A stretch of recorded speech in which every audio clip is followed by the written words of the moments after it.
Napatay po ang isang Russian Lieutenant General na si Yaroslav Moskalik noong Biyernes matapos ang nangyaring pagsabog ng kanyang kotse sa Balashikha, labas lamang po yan ng Moscow.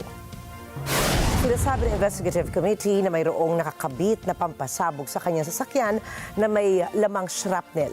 Nagpalabas ang Russian media ng ilang videos ng isang sasakyan na nasusunog sa isang courtyard ng apartment building.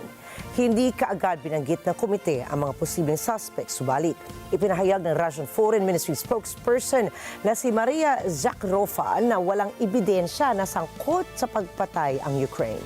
Pangatlo ang insidenteng ito sa mga sunod-sunod na assassination attempts na nangyayari ukol pa rin sa giyera ng Russia at ng Ukraine.